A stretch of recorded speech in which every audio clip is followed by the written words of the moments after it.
Welcome to Dental Business RX. Practice success in 30 minutes or less. Thank you for calling ABC Dental.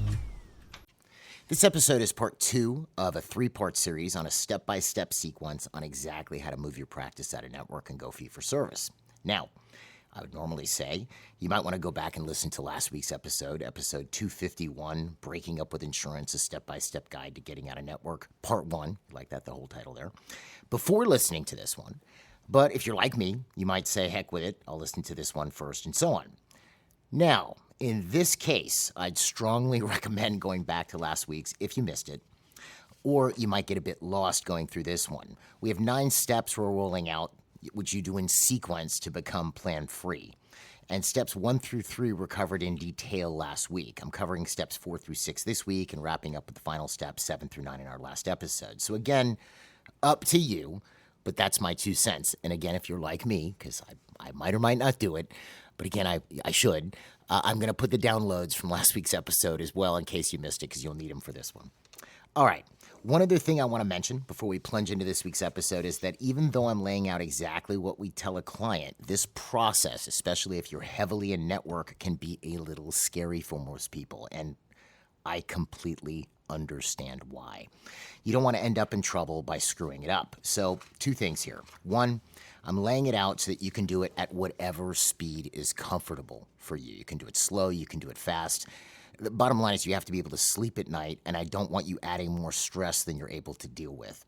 This episode, or this whole series rather, was created with that in mind. And the second thing is if you want help with this as you go through it, which I do recommend, especially if you're heavily in network, I have 2 things I could recommend for you. One is we have something called the Fees and Plans Analysis, where you'd meet with one of our practice management specialists, and we'll go over exactly what your scene is and what we'd recommend to get you plan free. That's free, by the way. There's no obligation. I'll put a link to it on the episode webpage. Or what you can do is attend our seminar, the Get Out of Network Blueprint. It's a 2-day event. It's virtual, so you can do it from anywhere, and it comes with a money-back guarantee. It's like $500. I'll put a link to that as well on the episode webpage. All right, so before we get into this, I have to read a little bit of my standard disclaimer. I might sound like a drug company for a second. You know, I love those ads, you know. Okay, this is going to help you with toe fungus, but you might get liver cancer or lymphoma from it. I think I'll stick with the toe fungus. Anyway, okay, so this information is for educational and informational purposes only. It is not legal, tax, accounting, insurance, or professional advice, nor is it a substitute for such advice. Decisions regarding insurance participation, PPO contract termination, fee setting, marketing activities, or any other business or clinical actions involve legal and financial risk.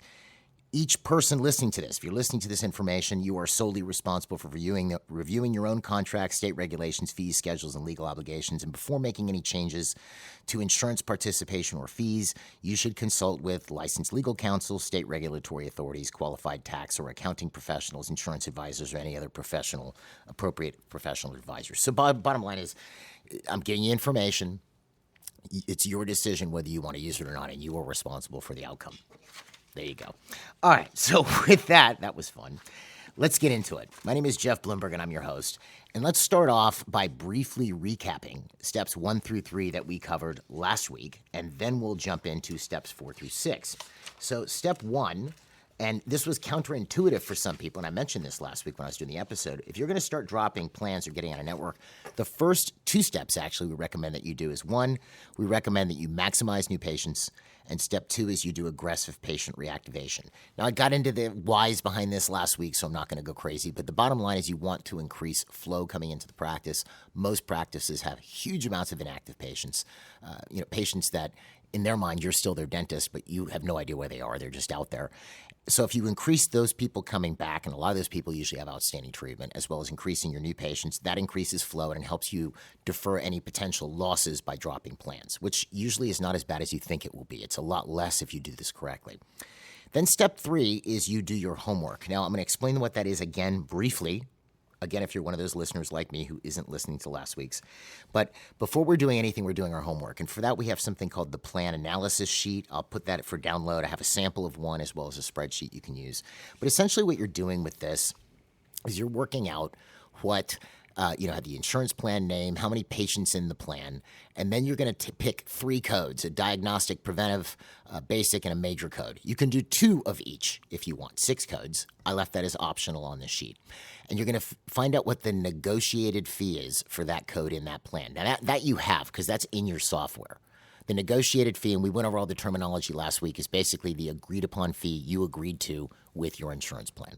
And you have that. It's in your software already. So let's say for diagnostic preventive, you pick D1110, adult prophy, right? I think I got that right. And let's say the negotiated fee that you agree to take from Aetna, MetLife, or whomever, or Delta, is $46. All right. Then what you need to do, and this was the homework, is you need to find out what the UCR or out-of-network fee is for that plan. And again, I don't want to reinvent the wheel here. I went over this last week. But basically, if that plan offers out-of-network benefit, then there will be what they consider to be UCR, usual, customer, and reasonable. There's other ways that define that acronym. But basically, this is what the insurance company thinks is the acceptable fee for that code in your zip code. So for 1110, it might be $46 in network, but their out-of-network fee, or UCR, is $96. But you want to find this out. Finding this out is a trick because they don't give it to you. So there's a couple places you can go. I know that there's a crowdsourced version of this on Open Dental. It's called the Green Book or the Blue Book. I think Delta even has something like this where you can enter the fee online. I don't know if it's every Delta. It might be Delta in particular states. But basically, you want to find out what the out-of-network fee is for those same codes. All right, what they will pay if the patient goes to an out-of-network provider. So again, let's say it's 1110. $46 in network, $96 out of network, right? Your private fee, what you normally charge a patient with no insurance, might be $120 or $130. That's immaterial here for now, all right? But you want to do your homework where you basically are listing out the plan, the number of patients, the negotiated fee, and then the out-of-network fee for those same codes, all right? This is important. And then there's other data you're going to get, which I covered last week, what do they pay out-of-network? Because what some of these insurance companies have done is, normally sort of this has been like this for a long time, folks. I can tell you this, having been in the industry for 30 years, is, there's, what do we know? Diagnostic preventive is 100%, basic is 80, and major is 50, right? That's the reimbursement rate up to the patient's yearly max, right? That's been the standard. What some of these insurance companies have done is when you go out of network, they're going to pay 90, 70, and 40. If that makes sense. So of the UCR, okay? It's another cost-saving measure. But you want to find all that out, or even if they have out-of-network benefits, et cetera. You're doing your homework to find out what is going on with these plans that I'm accepting, because we're going to use this homework to figure out and do the next steps, which is, so you see where we're at so far. We've hit new patients, we've started heavy reactivation, and now we've figured out where are we at with all of these plans, all right? And I also went over last week, I should mention this. Let's say, you got one plan with MetLife, you got 600 patients in it. Well, you need to find out about that one. But let's say I have a plan with, random insurance company, and I have 20 patients in that plan. I obviously know the negotiated fee because they gave that to me. That's what I'm allowed to charge. Am I going to go through all the trouble of calling the insurance company? Because there's a whole process where you have to call to get the out-of-network fee, because they won't give it to you. You might go, well, is it this much? Well, no, it's lower than that. I've seen people play the warmer, colder game, literally. How much do you allow out-of-network for 1110? We can't tell you that. All right, well, is it $90? No, it's lower. $80? Lower. $60 or $70? Higher. Or I've heard people say warmer and colder. It gets ridiculous. They should just give you this stuff, but they don't, okay? Either way, if you're going to go through all that work to get these fees for these codes, make sure the plan has patients in it. If I have 20 patients in a plan, I'm probably not going to go through all that trouble. If I have 600, I am. 200, I'm going to. Before you go through all the work of calling the insurance companies, you have to call, make sure that you actually have some patients in that plan first. All right, so let's say we've done our homework. We now know all about our plans that we have in the practice. And again, I have a sample of this stuff online if you want to download it on the episode webpage. We move to step 4. What is step 4? We're going to organize our plans into 3 buckets. 3 buckets. All right. So bucket A, bucket 1. I'm going to be careful. A, 1, 3, whatever. Bucket 1 is plans we're going to drop first. I'm going to discuss how we're going to determine that in a minute. Bucket 2 are plans that it may take some time to get out of. And bucket 3 is Delta. Okay? We'll talk about this in a second. as to why. I think you already know why we made Delta its own bucket, but we'll get into why here in a minute. All right, so let's talk about bucket one. These are plans that are easy to drop. So these would be plans that have very few patients, pay horribly, and their absence, if these plans were just no longer in your practice and all the patients just decided not to come back, which they will, a lot of them will come back, okay? But it really, the absence of these plans would not affect your practice all that much. You know, you have a plan, there's 20 patients in it, and they pay horribly. If you dump that plan and all the patients said, I'm not coming back, it's really neither here nor there to your practice. Of course, you're going to miss the patients, but I'm just saying it's not going to affect you materially. That's bucket one, the easy ones to drop, all right? Bucket two would consist of plans that are more difficult to drop. So under the bucket two heading, we're going to have plans that have a lot of patients, regardless of fees or reimbursement. Some may be horrible, some may not be so bad. Let's say I have a plan and it reimburses not that great. It's pretty mid or lower, and there's 900 patients in it. That would fall into bucket two, because that's a lot of potential, work I'm going to have to do if I have questions from these patients. Also, basically, they're plans that make up a large portion of the practice, and they may need to be dropped over several months. Let's say I've got 5 plans, and between those 5 plans, I have 3,000 patients, 600 in one, and maybe 1,000 in another, and 400 in another, and so on. I'm not going to dump all those at once. You might be able to dump the bucket 1 plans all at once, but the bucket 2 plans may take some time, okay, because we want to minimize potential negative impacts. Then we get to bucket 3, would consist of any Delta plans. Now, why we tier Delta separately is sometimes dropping Delta can be more challenging. I'm sure you've heard stuff about this before. And other insurance companies are picking up on this, but Delta, from what we've experienced at least, is when somebody drops Delta, Delta will tend to send letters to your patients. While if you read them from a strictly legal perspective, don't make it look like they can't come back to your practice. The way they're written, the patient could receive it and think, oh, I'm not supposed to go back to see Dr. Smith anymore. The way it's written. Your practice is out of network and no longer accepts the Delta plan, and here are practices in your area that do.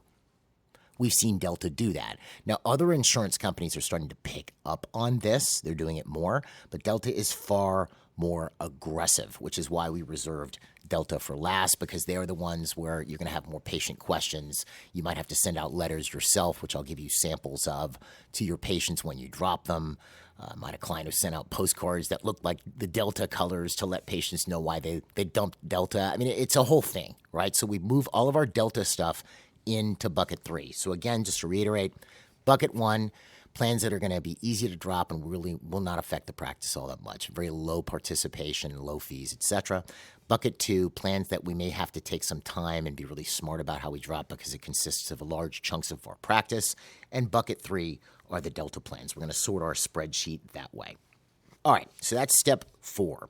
Now we move on to step 5, which is we're going to sequence how we are going to drop plans. And, we're using our spreadsheet for this, right? So we need to develop our sequence. We're going to determine which plans we're going to drop first, second, and so on.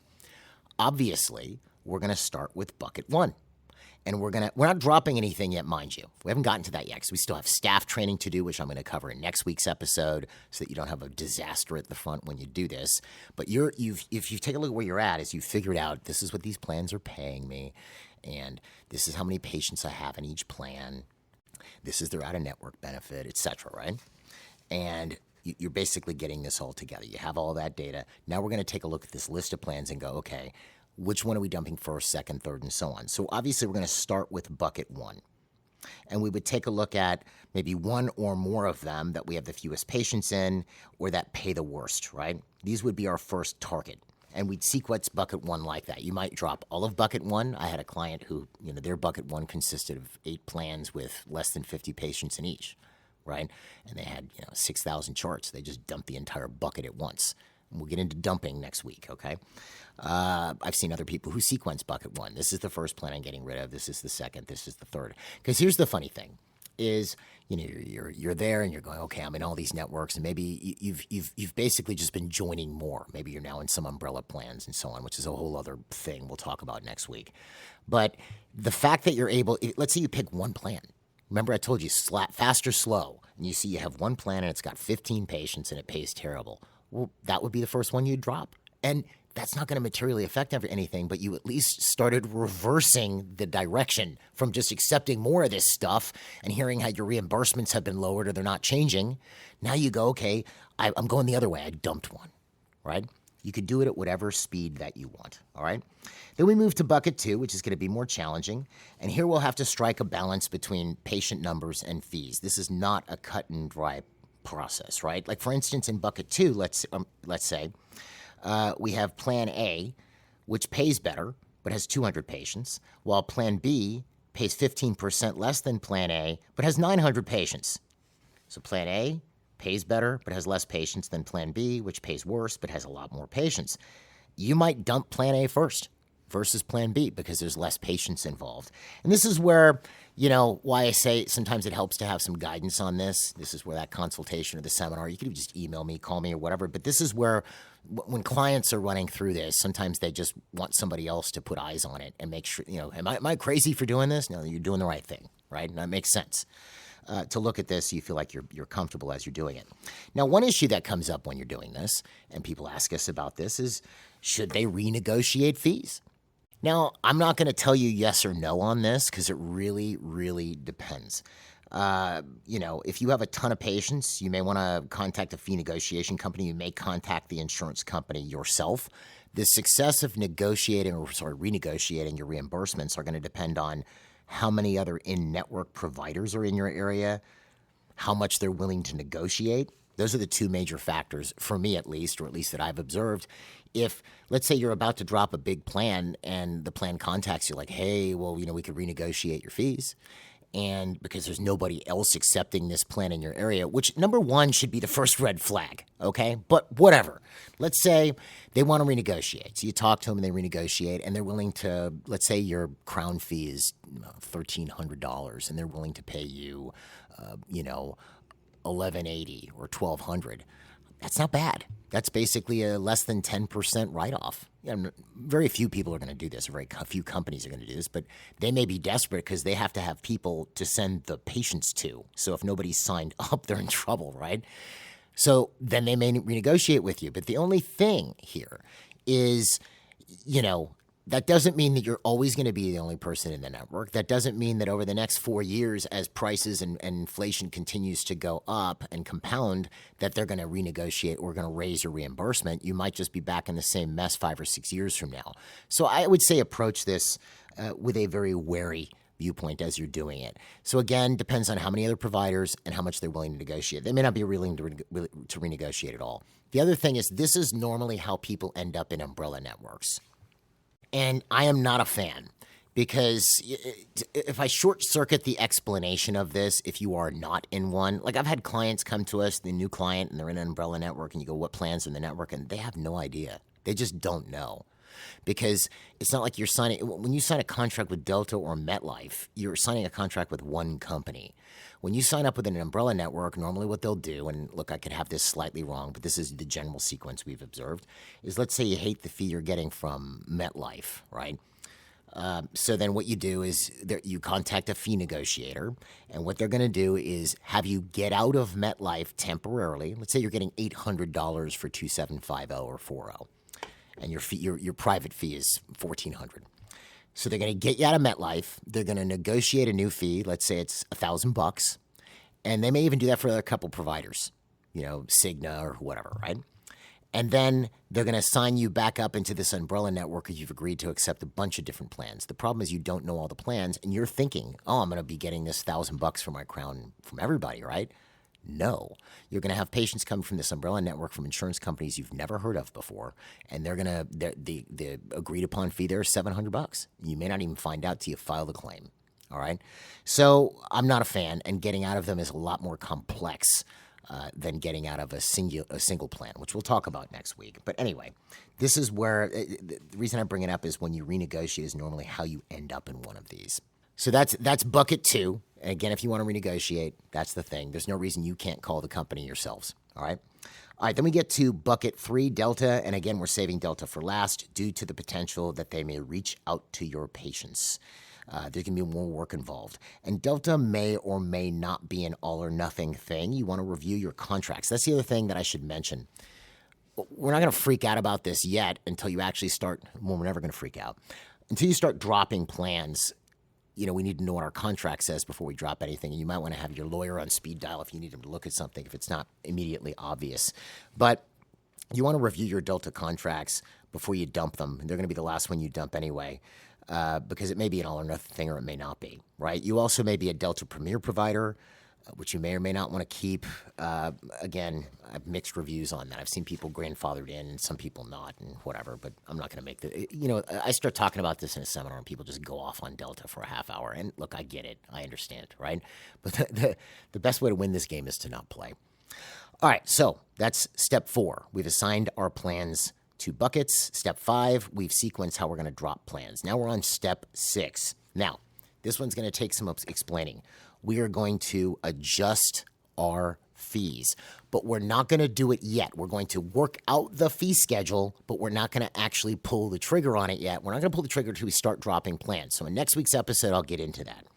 But what do I mean by adjusting your fees? All right, so when you drop your first plan, we recommend that you make a global adjustment to your private fee, okay? This is sort of your secret weapon to going out of network, all right? Let me explain what you're going to do. So imagine the current situation. If you're 80% in network, you're taking a 30 to 50% haircut on all of your fees in that plan. You might charge, $140 for an adult pro fee, and instead you're accepting $53 in network. That's like, more than 50% haircut. Or you're getting $880 for a crown when you normally charge $1,400 or $1,500, right? That's for all your fees in that plan. Well, here's what's going to happen here is the first thing you do when you work out what your new fees are going to be is you reduce your preventive and diagnostic fees to the maximum allowable, or UCR, or out-of-network fee for your largest plans in bucket 2. Okay, so I'm going to say that again. You're going to reduce your preventive, diagnostic, private fees to the maximum allowable UCR for your biggest plan. Okay, so let me explain. So let's say your current private fee for an adult pro fee is $130. The network or the plan that you have the most participation in, right? The negotiated in-network fee is $46. So you have 2,000 patients in that plan. And you'll find that these fees are very similar. You might have, 1,000 patients in this one and 600 in that one. And the in-network fee is very similar. You might find that the out-of-network or UCR is also very similar. Okay? So let's say the out-of-network fee for that adult pro fee is $96. So I'll say it again. Your in-network fees, your private fee is $130, your in-network fee is $46, and the out-of-network max allowable is $96. All right. So what that means, let's say you're 80% in network. What that means is that for every 1,000 patients, 800 of those patients, with the 80% that are in network, you're getting $46 a cleaning. For 200 of those patients, you're getting $130 a cleaning. Okay, let's say it's 120, not even 130. You're getting 120 from the private patients, and you're getting 46 from the in-network patients, all right? But the out-of-network fee is $96. You're going to reduce, or what we recommend, you're not going to do whatever, you're going to do whatever you want, but you reduce your private fee for that procedure down to the out-of-network fee for your largest plan. So let's say, again, that was $96. So that means if I don't have insurance, I'm paying $96. If I have insurance, and you're out of network, I'm still paying $96 because that's what the insurance company is going to cover, all right? Now, that's the first thing we do with preventive and diagnostic. Just bear with me for a second, and this will make sense. You're then going to increase your basic and major fees, your private fees, to at least the 50th or 60th percentile, or higher if you like, for your zip code. So again, preventive and diagnostic, max allowable UCR for your biggest plans. Basic and major go up to at least the 50th, if not the 60th percentile or higher, for fees in your zip code. Okay, so perio, fillings, crowns, they're 50, 60, 70th percentile for your zip. Preventive cleanings, x-rays, etc., they're down to the max allowable UCR. Now, I'm going to give you the general idea as to why we do this, and then I'm going to give you some math. So let's say mom brings in the 3 kids for their cleanings, right? Mom needs some major work done. All right, mom brings 3 kids in for the cleaning. This is a patient of record, right? Brings 3 kids in for cleanings. They need some major work done, but she's also there to get her teeth cleaned that day. Now, you're out of network now. Prior to you being out of network, every time she came in for a cleaning with her or her kids, it was covered at what percent? 100%, right? So she was not used to having a copayment. But then when you did a crown on her 2 years ago, she knew there was a financial discussion because she knows crowns and fillings come with a copay, right? She's used to having a financial discussion. She's not used to having a financial discussion about cleanings. That's usually just, okay, when are we coming next? Bye. Insurance is just going to pay. So you go out of network. And you've now raised everything to your private fees. So then, and you have an idea of what her insurance company will pay for the kids' cleanings and her cleaning, etc. She comes to the front desk, you're out of network, and then she finds out that between her and her 3 children, she has a $300 copayment because, her insurance company is going to pay for preventive and diagnostic work doesn't meet your private fee. That usually is where people lose patience, because they are not used to paying any money when preventive or diagnostic work is done. They're used to paying money when basic or major work is done, but they're not used to paying money when preventive and diagnostic is done. So then that happens to a few patients. They now have co-payments. They're like, wait, I never had to pay before. Well, we're out of network now. Oh, well, maybe I have to go to a dentist who's in network or, who takes my insurance because this used to be covered at 100%. That's how people lose patience. Then on top of that, it starts to create a bit of a problem with your staff. Your staff gets freaked out, and these things tend to get generalized at that point. This patient says it, this patient says it. Then it feels like every patient is saying it, and then the staff goes sour on it, and then they want to go back in network.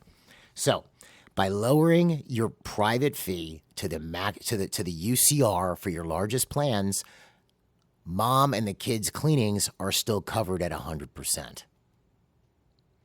That's the reason you're doing it. Now, the joke about this, you might go, but gosh, Jeff, I'm lowering the fee for all my private patients. Yes, you are. They've been subsidizing your practice. They need a break, but that isn't the point. You wouldn't do this if only 20% of your practice was in network. That would be pointless. You would do this if you're 70, 80% in network, where a lot of your patients are coming from plans. And that's a bit of a joke with plans, just as an aside. It used to be people join plans to get patients. Now people join plans to not lose patients. Anyway.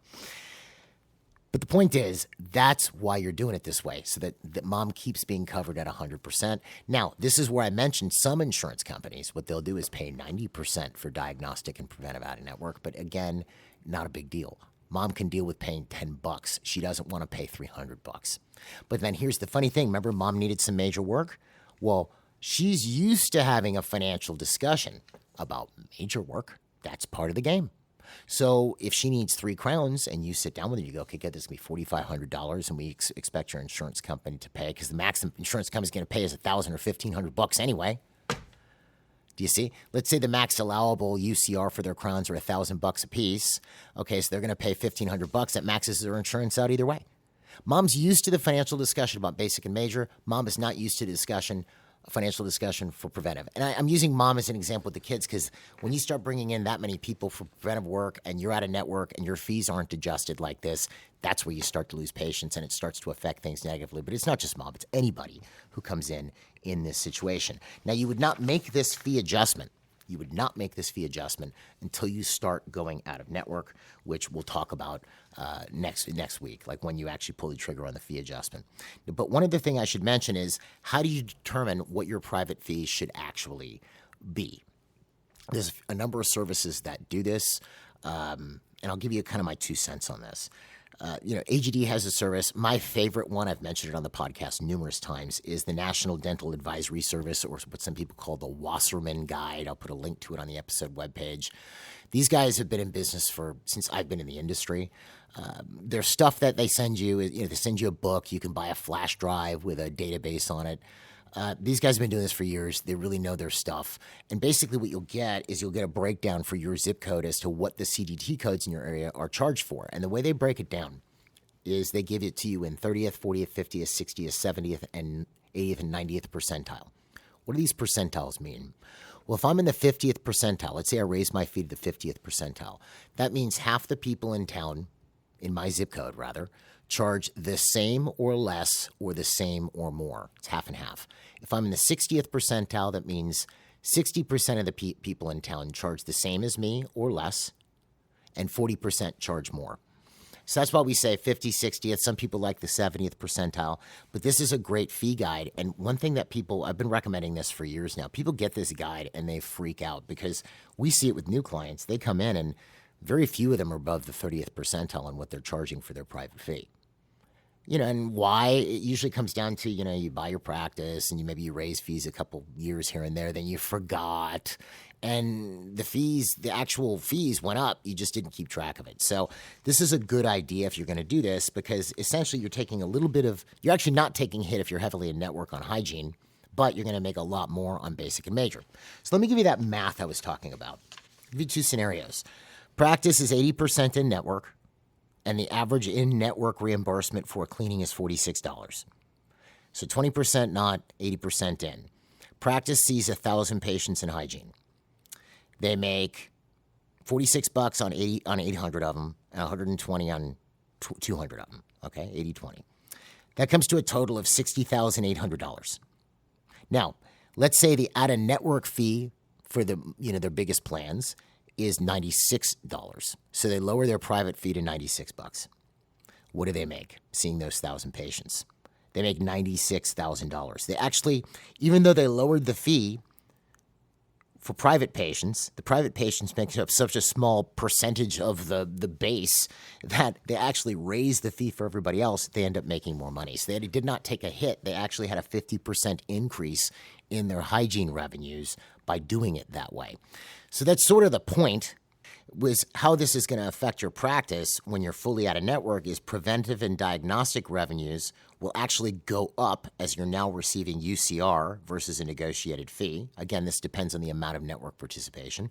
And basic and major revenues will increase dramatically. You're not getting $880 for the crown, you're getting $1,500, as your private fees for these services are most likely 60 to 80% higher than your negotiated fee, right?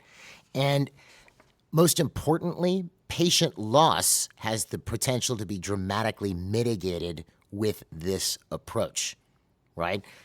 No one has a copay for cleanings, right? Or if they do, it's minimal, right? Minimal because they cover it 90%. This is where I can tell you just from looking at this is where people lose most patients.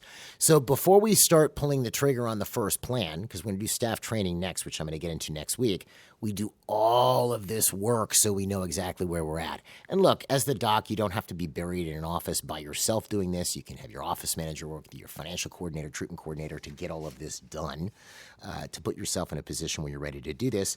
But if you followed along so far up to this point, you've determined what's going on with every one of your plans. You've assigned them to buckets like we've discussed and kind of figure out which one's going first, second, third. And then you figured out what your new fees will be when you start going out of network. And I can tell you, we've done this with a lot of people. It works. And it's not just for smaller practice that have gone fee for service. I have a client in New York City. They have 2 very large offices. They're completely 100% out of network now. I have a client who has 2 practices in Florida, and they're associate-driven practices. His main practice is in another state, and he comes back and forth to the one here. He's licensed in Florida, obviously. Those practices are out of network. This is a very doable thing, folks, is I guess, how I'd sum it up there, right? All right, so we're now through these first 6 steps. Don't forget I put the downloads from last week as well as those links to the Get Out of Network Blueprint and the fees and plans. I put that plan worksheet download on this week's episode as well, so you can get to it.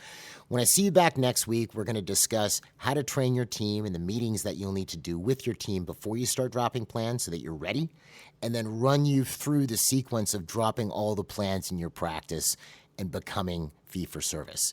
I do hope this helps. If you have any questions about any of this, you can always email me at jeffb@mgeonline.com, jeffb@mgeonline.com.